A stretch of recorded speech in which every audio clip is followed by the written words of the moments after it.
Puasa hari ini, Parti Peribumi Bersatu Malaysia PPBM diperintah bubar sementara oleh Jabatan Pendaftaran Pertubuhan ROS setelah mendapati gagal menyerahkan sepenuhnya dokumen dan maklumat berkaitan dalam notis bertarikh 28 Februari lalu.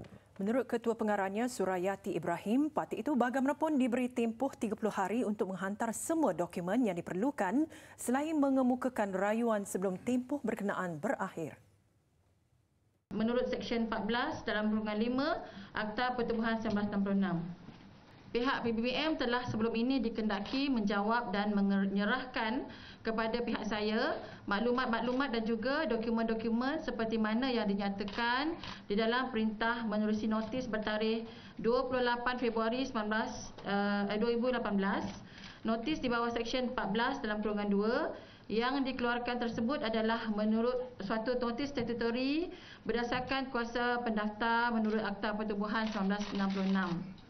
Saya juga menyatakan di sini bahawa pihak PBM telah gagal menyerahkan dengan sepenuhnya segala butir-butir maklumat dan dokumen-dokumen yang diminta sebagaimana notis yang telah dikeluarkan menurut Seksyen 14 dalam Kurungan 2 Akta Pertubuhan 1966 tersebut. Maka oleh yang demikian, saya sebagai pendaftar pertubuhan telah mengambil tindakan lanjut menurut Seksyen 14 dalam Kurungan 5 Akta Pertubuhan 1966 iaitu mengeluarkan satu perintah pembubaran sementara ke atas PBBM. Bagaimanapun tegasnya kegagalan PPBM berbuat demikian selepas tarikh itu, perintah pembubaran sementara akan menjadi mutlak dan PPBM boleh dibatalkan pendaftarannya. Justru dalam tempoh 30 hari ini juga, PPBM tidak boleh menggunakan nama dan logo parti serta tidak dibenar menjalankan sebarang aktiviti. Ujar beliau, perintah pembubaran sementara telah diserahkan kepada Setiausaha Agung PPBM pada pukul 12.30 tengah hari tadi. Ia dikeluarkan menurut Seksyen 14 Kurungan 5 Akta Pertubuhan 1966. Dalam sidang medianya siang tadi, Surayati merumuskan bahawa masalah yang berlaku dalam PPBM adalah disebabkan masalah dalam kalangan ahli sendiri yang mana kebanyakannya membabitkan isu takbir urus. Tindakan pantas seorang anggota polis bantuan berjaya menyelamatkan seorang wanita yang cuba membunuh diri dengan terjun dari jambatan kedua Pulau Pinang. Keberanian anggota polis bantuan tersebut terjun ke laut untuk menyelamatkan wanita itu turut mendapat pujian netizen. Video yang menunjukkan anggota polis bantuan itu memaut leher perempuan itu di tengah laut sebelum diselamatkan sebuah bot nelayan viral di media sosial. Kejadian berlaku jam 11.13 pagi di kilometer 9.9 Jambatan Sultan Abdul Halim Muazzam Shah. Wanita berusia 28 tahun yang menggalas beg dan memakai seluar sukan dikatakan memberhentikan keretanya atas jambatan menghala batu kawan lalu terjun ke laut. Menyedari tindakan perempuan itu, seorang anggota polis bantuan yang kebetulan melalui kawasan itu segera terjun ke laut untuk menyelamatkannya. Ketua Polis Daerah Seberang Perai Selatan, Superintendent Syafiee Abdul Samad yang mengesahkan kejadian berkenaan berkata, mangsa dalam keadaan sedar ketika diselamatkan dan dibawa ke JT Batu Musang. Siasatan lanjut masih dijalankan termasuk mengenal pasti punca wanita berkenaan cuba membunuh diri.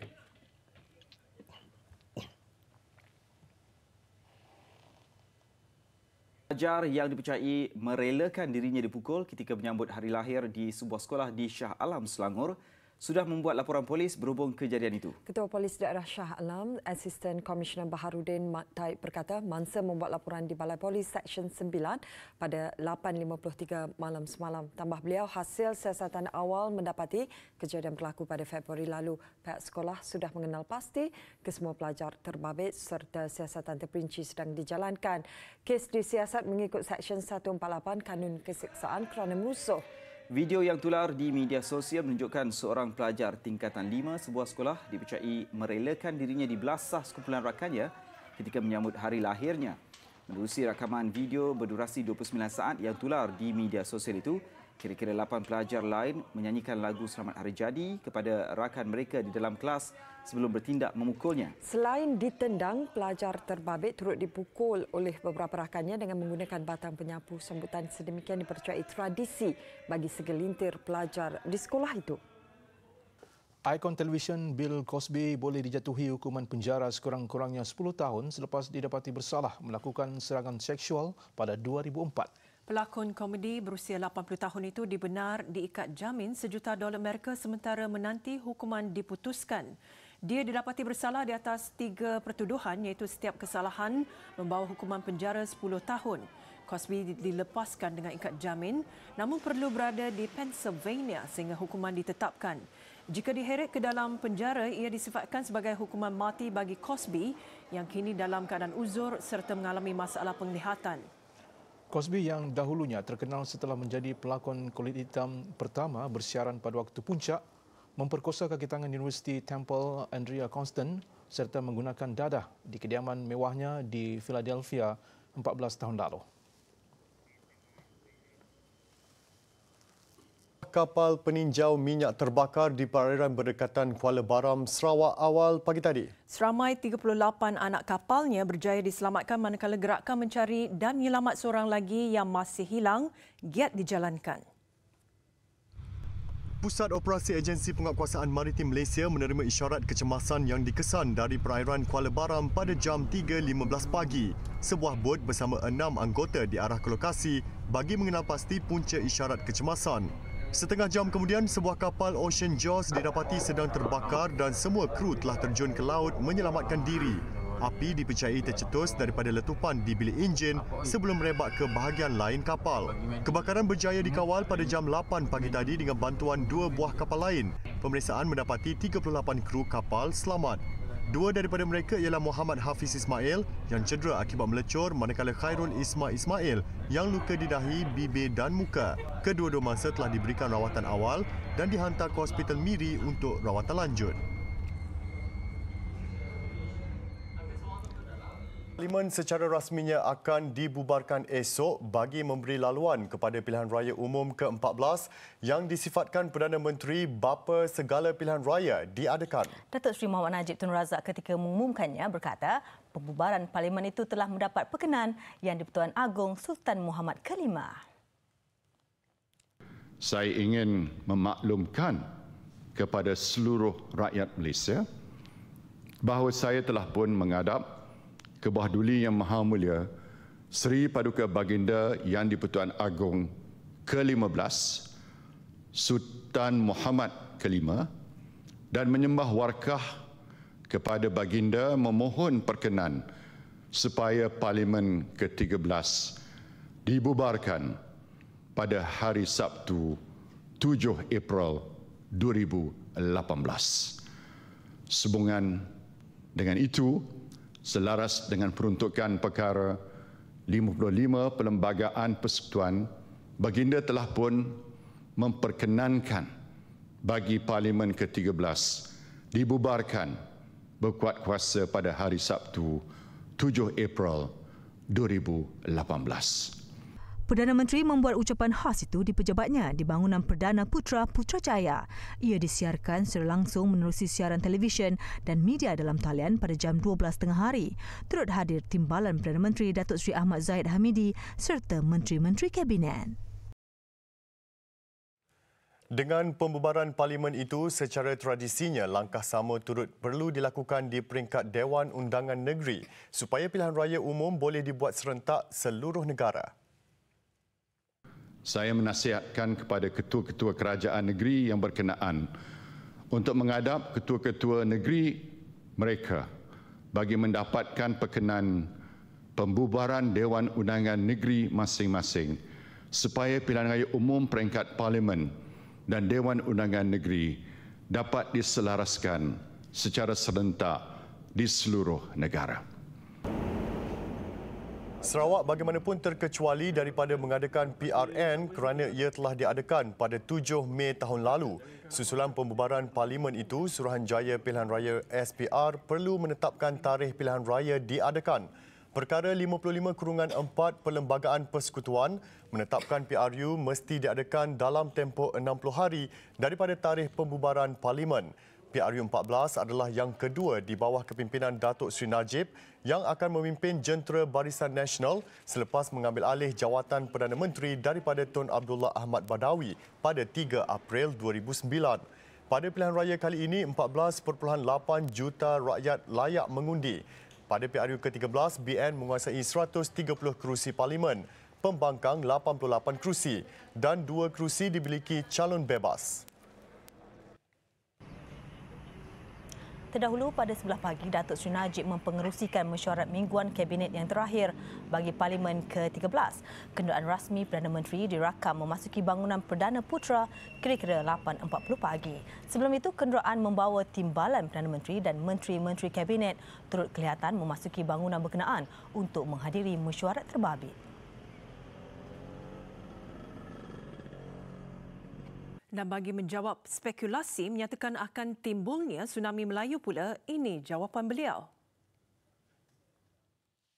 Nampak ada tsunami Melayu, saya tak nampak. Tak ada, insya-Allah tak ada tsunami Melayu.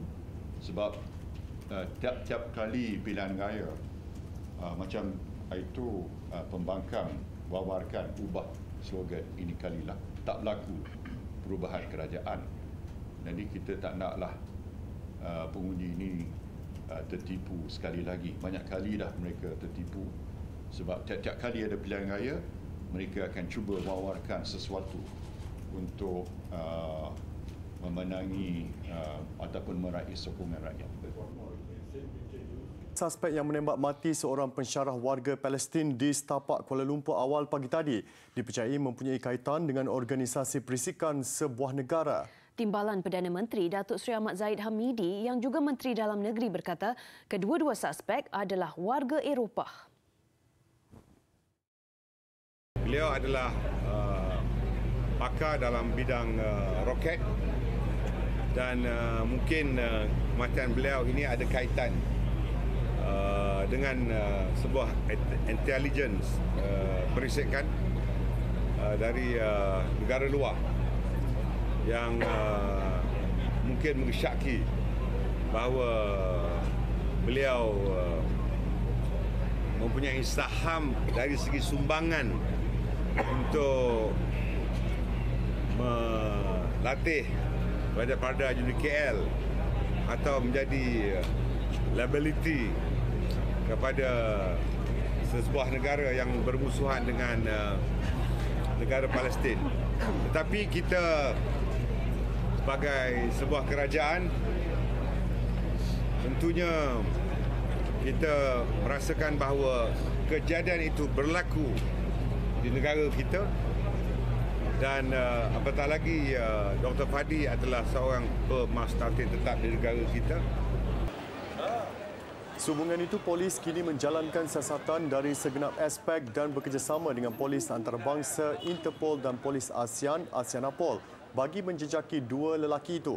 Bangsa yang merupakan pemastautin tetap dan telah 10 tahun tinggal di negara ini dilaporkan aktif dalam persidangan antarabangsa dan sepatutnya ke Turki tengah hari tadi.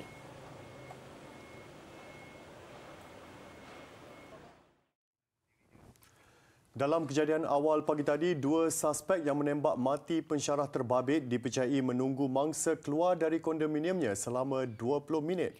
Pembunuhan di hadapan kondominium Idaman Putri di Jalan Meranti, Medan Idaman, Setapak berlaku ketika mangsa 35 tahun dalam perjalanan ke surau untuk menunaikan solat subuh. Daripada CCTV tersebut menunjukkan bahawa dua lelaki sedang menunggu dia. Sebab sebelum ni ada dua orang yang nak pergi ke surau tu dia tak buat apa-apa pun. Jadi sampai dia lalu keluar nak pergi dalam pukul 6 dia ditembak. Bermaksud bahawa mereka ni sedang menunggu dia lah untuk membunuh. Dan kita tengok bahawa tembakan yang dibuat tu lebih daripada 10 das. So bermakna bahawa dia orang ni betul-betul nak bunuh si mati ni. Jadi bermaksud bahawa memang dia orang ada motif untuk bunuh. Tambah Datuk Seri Mazlan, siasatan awal mendapati suspek melepaskan lebih 10 das tembakan, dua dari kelongsong peluru ditemui di lokasi kejadian. Pemeriksaan juga menemui 4 kesan tembakan pada badan mangsa dan disahkan meninggal dunia di lokasi kejadian. Rakaman kamera litar tertutup di premis dan kawasan perumahan berdekatan telah diambil untuk dianalisa bagi mengesan suspek terbabit. Difahamkan mangsa sudah berkahwin dan tinggal di kondominium berkenaan bersama isteri dan 3 anaknya.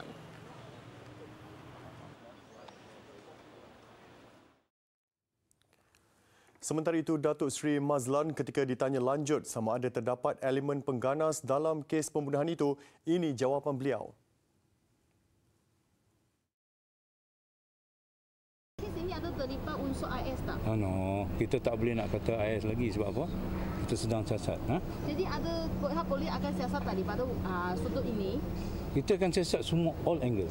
Dia ada permusuhan, dia ada musuh, ada masalah Yes, keuangan. dalam keadaan kita nak siasat belum dapat lagi. So sekarang ni kita dah kontak dengan family dia dan juga tempat kerja dia. Jika ada perkara yang berbangkit di tempat kerja dia dan juga di tempat family dia dan masyarakat dia duduk. Katanya polis juga telah menubuhkan pasukan khas siasatan diketuai Ketua Jabatan Siasatan Jenayah Kuala Lumpur, Senior Assistant Commissioner Rushdi Muhammad Isa. Dalam pada itu, Duta Palestin ke Malaysia, Datuk Dr. Anwar H. Al-Agha yang berada di lokasi kejadian memaklumkan mangsa adalah seorang yang pendiam dan tidak mempunyai musuh. Mangsa dikatakan sudah lebih 10 tahun menetap di negara ini dan bertugas sebagai seorang pensyarah kejuruteraan elektrik di sebuah universiti swasta di ibu negara. Warga Palestin itu juga dilantik sebagai imam kedua di surau berhampiran kediamannya yang dikenali sebagai Surau Arab oleh penduduk setempat. Kes disiasat mengikut Seksyen 302 Kanun Keseksaan kerana membunuh. Ekoran kenyataan Rafizi itu, pemuda UMNO bertindak membuat laporan polis terhadap beliau. Laporan polis dibuat di Ibu Pejabat Polis Daerah Rembau oleh Exco Pemuda UMNO, Abdilillah Ishak. Antara tuduhan jahat yang dilemparkan oleh Rafizi adalah kononnya pihak Suruhanjaya Pilihan Raya atau SPR dan Yang Amat Berhormat Menteri Besar Negeri Sembilan serta pengurus pilihan raya ataupun dipanggil RO telah menggunakan Polis Diraja Malaysia PDRM untuk menghalang calon Pakatan Harapan dalam mengemukakan borang pencalonan. Seterusnya SPR telah menolak kertas pencalonan. Justru itu, beliau mahu siasatan segera dilakukan terhadap Rafizi secepat mungkin di bawah Akta Anti Berita Tidak Benar 2018. Seorang wanita hamil trauma apabila seorang penunggang motosikal mengamuk dan bertindak memecahkan cermin hadapan dan belakang kereta mangsa. Lelaki berkenaan bertindak demikian selepas terbabit dalam kemalangan dengan kereta dipandu wanita itu. Video kejadian berkenaan yang berlaku di Lebuh Kampung Jawa Bayan Lepas Pulau Pinang tular di media sosial. Dalam kejadian jam 8.42 pagi semalam itu, cermin hadapan dan belakang kereta mangsa dipecahkan penunggang motosikal terbabit dengan tukul dan topi keleda. Difahamkan ketika kejadian mangsa yang berusia 27 tahun dan hamil 5 bulan dalam perjalanan menghantar adiknya ke tempat kerja di sebuah kilang di kawasan itu sebelum terbabit dalam kemalangan dengan sebuah motosikal. Mangsa memaklumkan ingin pergi membuat laporan polis sebelum lelaki berkenaan tiba-tiba mengamuk dan memecahkan cermin keretanya menggunakan tukul besi dan topi keleda. Penunggang motosikal itu sudah ditahan polis untuk siasatan lanjut. Kes disiasat mengikut Seksyen 427 Kanun Keseksaan kerana khianat.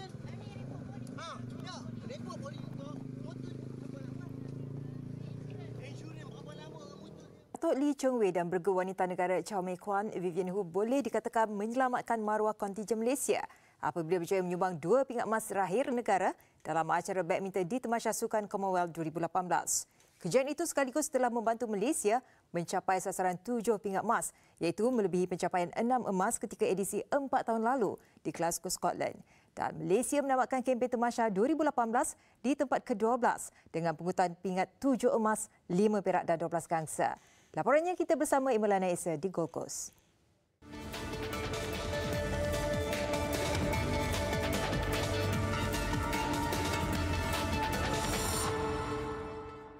Assalamualaikum dan salam sejahtera. Detik mendebarkan buat kontingen Malaysia apabila terpaksa menunggu sehingga ke hari terakhir Tamasya hari ini bagi memastikan mencapai sasaran yang ditetapkan.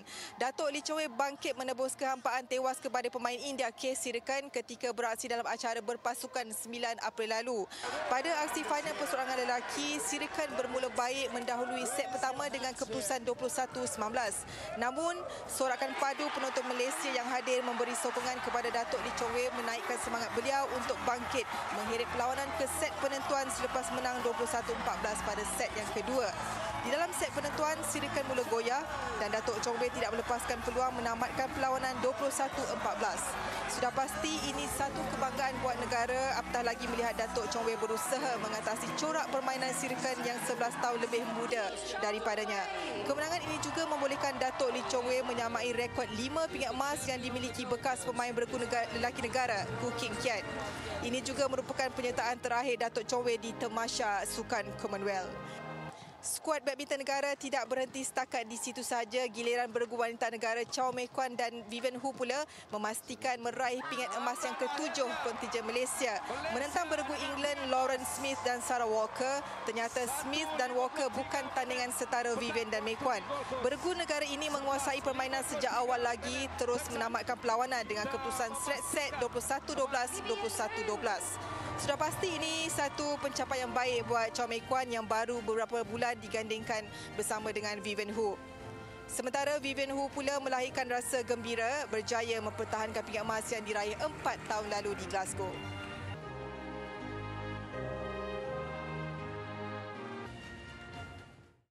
Lelaki warga Denmark dihukum penjara seminggu dan denda RM10,000 oleh Mahkamah Session Kuala Lumpur kerana menerbitkan berita tidak benar melalui rakaman video. Berhubung kononnya pihak polis lewat tiba di lokasi pembunuhan seorang pensyarah warga Palestin 2 minggu lalu. Tertuduh Salah Salim Saleh Sulaiman, 46 tahun juga, adalah individu pertama yang didakwa mengikut Akta Anti Berita Tidak Benar 2018. Tertuduh berbangsa Yaman ini mengangguk faham dan mengaku bersalah selepas tuduhan terhadapnya dibacakan dalam bahasa Inggeris di hadapan Hakim Zaman Muhammad Noor. Mahkamah turut memerintahkan hukuman penjara dilanjutkan sebulan dari tarikh dia ditahan 23 April lalu sekiranya gagal membayar denda. Mengikut pertuduhan, pembersih kuda ini didakwa dengan niat jahat menerbitkan berita tidak benar menerusi rakaman video di akaun YouTube atas nama Salah Sulaiman berhubung kes pembunuhan itu. Kesalahan dilakukan di sekitar kondominium Puteri Idaman Jalan Meranti, Setapak antara jam 6.50 dan 9 pagi 21 April lalu.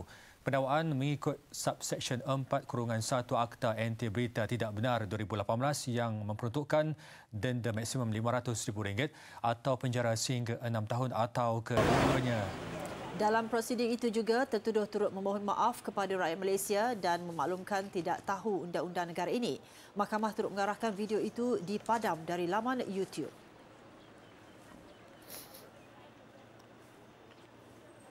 Seorang kanak-kanak lelaki berusia 6 tahun maut dipercayai didera teman lelaki ibunya. Muhammad Ryan Hidayat Hairil Han patah tulang rusuk dan ususnya pecah selepas disyaki dipukul menggunakan objek tumpul. Menurut Ketua Polis Perlis, Datuk Aziz Man alias kanak-kanak terbabit meninggal dunia Rabu lalu di Hospital Tuanku Fauziah Kangar.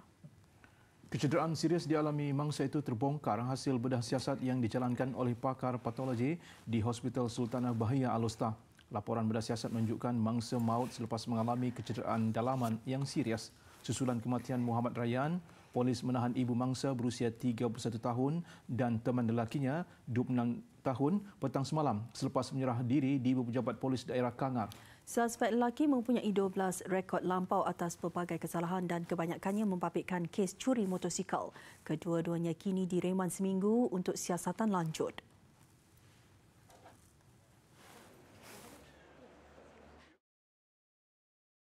Keluarga Prebet Adam Jaafar yang mengamuk dan melepaskan tembakan rambang di Caukit Ibu Negara setelah adik lelakinya didakwa mati dibunuh oleh almarhum Sultan Iskandar Sultan Ismail pada tahun 1987, hari ini tampil menjelaskan perkara sebenar. Menurut keluarganya, cerita pembunuhan yang konon dilakukan oleh almarhum Sultan Johor yang juga yang di-Pertuan Agong ketika itu tidak berasas sama sekali. Perkara itu dijelaskan dalam sidang media adik-beradik Prebet Adam, Hawa, Arman dan Arina Jaafar di sebuah flat di Sungai Ara, Pulau Pinang siang tadi. Menurut Hawa Jaafar, 53 tahun, Prebet Adam mengamuk akibat tekanan kerja dan masalah peribadi dan ia tiada kena-mengena dengan kematian adiknya. Jelasnya lagi, kesemua adik lelaki Prebet Adam masih hidup dan hanya seorang adik perempuan maut dalam kebakaran pada tahun 1975. Adik saya tak ada yang mati dibunuh. Dan keluarga kami tak ada sangkut paut langsung pun dengan Nilan. Nak cakap pun tak pandai dengan keluarga-keluarga raja-raja ni. Kami tak pernah jumpa, tak pernah kenal. Yang kami kenal ni dengan miskin-miskin, musafir-musafir ni yang kami kenal. Jadi bila orang kata kami ni tutup mulut adik sampai mati pun kami tak membela kematian adik sebab kami dibayar ke kami pun tak puas hati. Tapi bila si Zura ni ke depan telefon kata nak jumpa untuk menjelaskan keadaan sebenarnya, sebab tu saya nak. Saya tak tahu punca dia apa di mana, saya tak tahu, tapi saya semua nak mengesahkan tak ada kematian. Memang tak ada kematian, maknanya tak ada siapa bunuh adik saya. Adik saya mati rumah terbakar tahun 75. Adik saya lagi ramai mati, mak saya gugur. Beranak mati pun ada. Tapi mati dibunuh tak ada sama sekali dengan nama Allah. Saya cakap tak ada. Mereka sekeluarga cuba menjelaskan perkara sebenar kepada masyarakat sejak fitnah itu tersebar. Namun suara mereka tidak dilayan kerana rakyat diberitahu versi palsu yang disebarkan pihak tertentu ketika itu. 30 tahun kami hidup tersiksa. Orang tuduh adik kami dibunuh. Dan abang saya menderita hidup dalam askar dia. Dia lah satu-satu anak yang bela mak bapak saya. Lepas tu dah jadi hal ni, tuduh pula kami dibayar, kami terima duit, tutup mulut, biar adik mati, tak membela nasib adik kerana duit, kerana harta. Tu semua tuduhan yang tak bagus. Kalau boleh saya minta pihak-pihak berkuasa ni, tangkaplah mana-mana yang duk bercakap-cakap dekat Facebook tu. Walaupun sepupu saya, sebab semua tu mereka memfitnah. Mereka fitnah nama kami boleh maaf, mereka boleh minta maaf. Tapi mereka duk fitnah ni yang si mati tu. Serentak dengan itu dan bagi membersihkan nama mereka sekeluarga yang dipandang sero masyarakat, satu Suruhanjaya Siasatan Diraja perlu ditubuhkan bagi menyiasat dan mendedahkan perkara sebenar yang berlaku serta menangkis fitnah dan tumahan terhadap keluarga mereka serta kerabat Diraja Johor. Kami tak pernah jumpa, tak pernah kenal. Yang kami kenal ni dengan miskin-miskin, musafir-musafir ni yang kami kenal. Jadi bila orang kata kami ni tutup mulut adik sampai mati pun kami tak membela kematian adik sebab kami dibayar ke kami pun tak puas hati. Mengenai kehilangan Prabit Adam yang didakwa disorokkan, penjelasan berikut mendedahkan perkara sebenar. Kena tangkap kes dadah sajalah sebab masa dia di dalam tahanan dulu 10 tahun mah. Lebih. 10 tahun lebih tu dalam sampai satu tahap tu dia dah dijatuhkan hukuman mati. So dia tension, dia tak tahu nak buat apa, hanya dadah tu saya nak bagi dia relax untuk dia nak kena mati. Tapi tiba-tiba Allah Ta'ala bagi satu orang kata keajaban, dia dibebaskan. Tapi dia dah tak dapat nak lepas dengan dadah. Yang dia dah terus jadi penagih, kala ni dia dalam penjara atas sebab menagih. Saya tak mau bagi tahu tapi nanti orang akan tanya sembunyi abang kat mana, apa siapa Adam tak ke depan. Jadi saya tak boleh nak bawa sebab abang saya dalam penjara sekarang. Isu Prabit Adam timbul semula selepas Tengku Mahkota Johor, Tengku Ismail Sultan Ibrahim, dalam status Facebooknya pada 9 April lepas, mendakwa perkara ini digunakan pada tahun 1987 bagi mengehadkan kuasa Raja-Raja Melayu menerusi pemindaan Perlembagaan Persekutuan. Kes Prabit Adam berlangsung selama 3 tahun dan atas faktor bertindak dalam keadaan kurang waras, dia dimasukkan ke Hospital Bahagia di Tanjung Rambutan lebih 10 tahun sebelum dilepaskan. Dalam pada itu, isu Prabit Adam berkenaan yang pernah menggemparkan negara satu ketika dahulu didakwa digunakan veteran politik Tun Dr. Mahathir Mohamad ketika krisis perlembagaan pada tahun 1987. Saya dulu sebagai Ketua Penerangan Wanita UMNO Malaysia, yang saya juga memberi penerangan yang sama kepada semua orang, termasuk jentera parti, termasuk ahli UMNO dan juga orang biasa, bahawa kita dipahamkan macam itu. Kita dipahamkan kenapa perlu ada pindaan perlembagaan mengenai kuasa-kuasa raja dan sebagainya ketika itu, kerana contohnya kita kaitkan dengan kes Adam mengamuk ini. Yang sebab itulah perlunya dipinda perlembagaan untuk mengurangkan kuasa-kuasa raja. Jadi hari ini saya terpanggil untuk menjelaskan bahawa fahaman saya dulu ada tidak benar setelah penjelasan dibuat oleh keluarga. Jeritan dari dapur di sebuah rumah di Taman Pinggiran Industri Pengkalan Cepa Kelantan membawa kepada penemuan seorang wanita dalam keadaan tidak bermaya. Mangsa Wan Hasmarina Wan Muhammad yang juga orang kelainan upaya OKU kategori lembam ditemui dalam keadaan lemah dan kotor. Malah lantai yang ditiduri penuh dengan najis mangsa. Ketua Polis Daerah Kota Baru ACP Ismail Mat Siddiq berkata jeritan mangsa didengari seorang jiran pada jam 9.15 malam tadi. Jiran yang curiga dengan suara itu mengintai dari cermin tingkap rumah sebelum menghubungi pihak polis. Polis yang tiba di lokasi bertindak memecahkan pintu dapur kerana rumah berkunci. Wan Hasmarina, 44 tahun, ditemui dalam keadaan terbaring dan berbau hamis serta busuk. Polis percaya mangsa sudah lama tidak terurus melihat kepada keadaannya yang lemah serta susuk badan yang kurus. Mangsa tinggal bersama adik perempuannya yang berusia 40 tahun selepas mereka berpindah ke Pengkalan Cepa 6 bulan lalu. Adik mangsa bekerja sebagai jurujual di sebuah pasar raya dan ketika serbuan, dia tiada di rumah. Mangsa kemudiannya dibawa ke Jabatan Kecemasan dan Trauma, Hospital Raja Perempuan Zainab II untuk rawatan lanjut. Ketika ditemui di hospital, mangsa yang sedang dirawat mengadu sejuk dan lapar. Sementara adik mangsa dibawa ke Ibu Pejabat Polis Daerah Kota Baru untuk disoal siasat.